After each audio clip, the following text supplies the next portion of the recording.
අල්බෝවන් සුබ දවසක් යාළුවනේ කොහොමද ඉතින් ඔන්න ඔයාලට තවත් වැදගත් වෙන වීඩියෝ එකක් තමයි මම අරගෙන ආවේ. ඉතින් මේ මොකක්ද කියලා දැනගන්න කලින් ඔයාලගෙන් පුංචි ඉල්ලීමක් කරන්න වෙන තවගේම ඔයාලා තාමත් අපේ YouTube channel එකත් එක්ක එකතු වෙලා නැත්නම් මෙන්න මේ විදිහට ගිහිල්ලා channel එක subscribe කරලා ඊට එහා පැත්තෙන් තියෙන notification bell එකත් all දාලා තියාගන්න මේ වගේ ආස්වාසම පිළිබඳව වැදගත් වෙන වීඩියෝ දාපු සෙනින් නැරඹීමේ පහසුව සඳහා.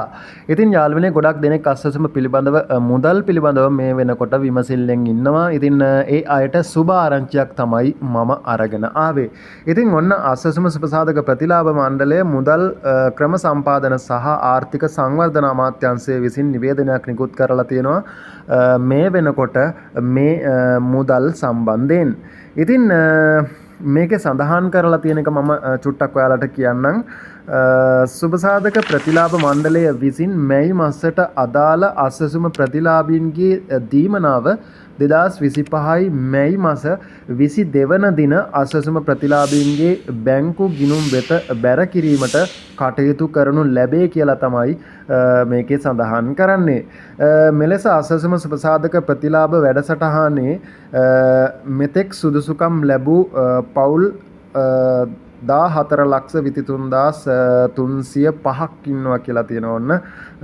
ඉතින් ඒ අතරින් සියලුම දෙනාට මැයි මාසේ 2025 මැයි මාසේ 25 වන දින සිට ආස්වැසුම ප්‍රතිලාභීන්ට බැංකු ගිණුම් මගින් මේ මුදල් ලබාගත හැකි කියලා තමයි මේකේ වැඩිදුරටත් සඳහන් කරන්නේ. ඉතින් මම මේක ඔයාලට වීඩියෝ එකෙත් දාන්නම්. ඉතින් ඔයාලටත් පුළුවන් මේක බලන්න. ඉතින් ඔන්න 22 වෙනිදා කියන්නේ හෙට දවසේ ඔයාලට මේ මුදල් බැංකු වලින් නිදහස් කරගන්න පුළුවන් කියලා තමයි මේ නිවේදනයක් නිකුත් කරමින් සඳහන් කරන්නේ. ඉතින් අපි නෙවෙයි මේක කියන්නේ ඔන්න මුදල් ක්‍රම සම්පාදන සහ ආර්ථික සංවර්ධන අමාත්‍යාංශය තමයි මේ විදිහට නිවේදනයක් නිකුත් කරලා තියෙන්නේ මුදල් ලැබෙන්නේ කවද්ද කියලා.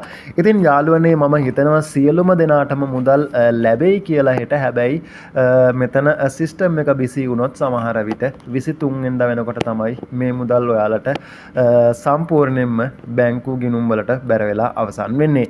ඉතින් ඔයාලා හෙට බැංකු වලට මැසේජ් එන අයට පුළුවන් ඔන්න බැංකු වලට ගිහිල්ලා මුදල් නිදහස් කරගන්න. ඉතින් සමහර විට මේ මුදල් ගන්න හදිස්සි අය ගොඩක් ඉන්නවා. ඒක නිසා බැංකු වල හෙට දවසේ පෝලිං ඇති වෙන්න පුළුවන්. ඉතින් මේ බවත් දැනුවත් වෙලා යන්න. ATM කාඩ් තියන අය ATM කාඩ් වලින් නිදහස් කරගන්න පුළුවන්. ඉතින් ඔයාලා මුදල් ලබා ගත්තා නම් වීඩියෝ එකට පහලින් කමෙන්ට් එකක් දාගෙන යන්න අපි මුදල් ලබා ගත්තා කියලා. ඉතින් ගිහින් එන්නම්. මම හිතනවා මේ වීඩියෝ එක ඔයාලට වැදගත්යි කියලා හිතුණා නම් ඔයාලගේ අදහස් මේ වීඩියෝ එකට පහලින් කමෙන්ට් කරන ගමන් ලයික් එකක් අනිවාර්යෙන් දාන්න අමතක කරන්න එපා. ඉතින් ගිහින් එන්නම්. හැමෝටම ජයග්‍රාහී දවසක් ඔයාලා හැමෝටම. බුදු සරණයි.